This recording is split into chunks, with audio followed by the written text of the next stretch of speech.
Hi friends, good morning সবাইকে। আমি ভালো আছি, আশা করছি তোমরাও খুব ভালো আছো।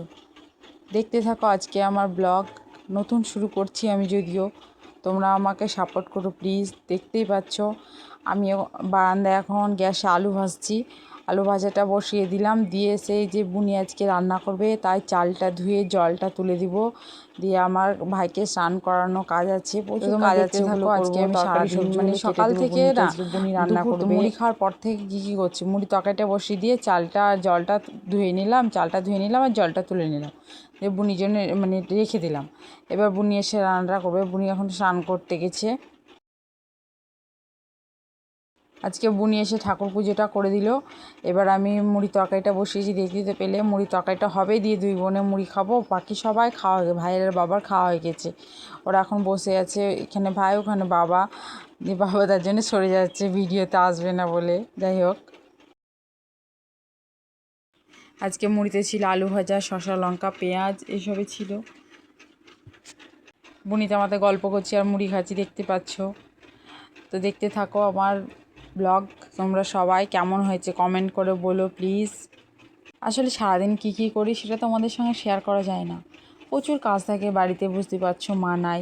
তারপরে ভাইটা আমার মানে ঠিক ভালোভাবে হাঁটতে পারে না, ধরে ধরে হাঁটতে পারে, না ধরে হাঁটতে পারে না। ভাই সব কাজ কর্ম করে দেওয়া, দিয়ে টাইম লাগে প্রচুর। কী করবো, সব কাজ তো দেখানো যায় না, আমি যেটুকু পারি সেটুকুই তোমাদের সঙ্গে শেয়ার করি। দেখতে পাচ্ছি আজকে রান্নার প্রস্তুতি চলছে। রান্না হবে কেঁদুরি ভাজা আর আমড়া দিয়ে, আলু দিয়ে, তারপরে বেগুন দিয়ে, বড়া দিয়ে টক হবে, আর একটা তরকারি হবে, ডিমের অমলেট হবে। তো তোমরা দেখতে থাকো আমার ব্লগ। দেখতে পেলে তখন মুড়ি টুড়ি খেয়ে এলাম বুনিতে আমাতে, দিয়ে এই যে রান্নার জন্য বুনির জন্য রেখে দিলাম এগুলো সবজিগুলো কেটে। আমি এবার বাসনপত্রগুলো যেগুলো মুড়ি খেলাম ওগুলো ধুয়ে টুয়ে স্নান করে এসে তখন ভাইকে স্নান করাবো, বাড়িঘর একটু পরিষ্কার করব, দিয়ে সবার ভাত রান্না হবে, সব আয়োজন করে সবাই মিলে একসঙ্গে খাওয়া দাওয়া করবো, দিয়ে একটু ঘুমাবো। তা আমি সব কিছু ধরো তোমাদের সঙ্গে শেয়ার করা যায় না, বাড়িতে একা একা থাকি। বুনি এখন এসছে তাই বেশ ভালো লাগছে, বুনি আবার চলে যাবে তখন আবার মন খারাপ হয়ে যাবে। যাই হোক, বুনি দেখতে পাচ্ছ রান্না করছে, এখন করছে কেঁদুরি ভাজা।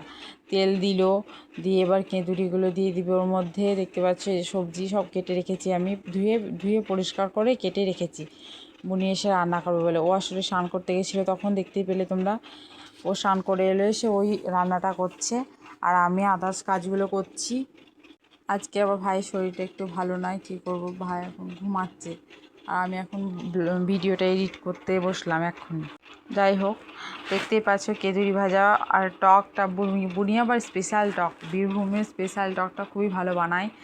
আমি সেরকমভাবে ভিডিও এখনও ভালো হয়তো বানাতে পারছি না, তোমাদের ভালো লাগবে কি লাগবে না চেষ্টা করছি আমি, তবে আমি চেষ্টা করতে আমি জানি একদিন আমি পারবো।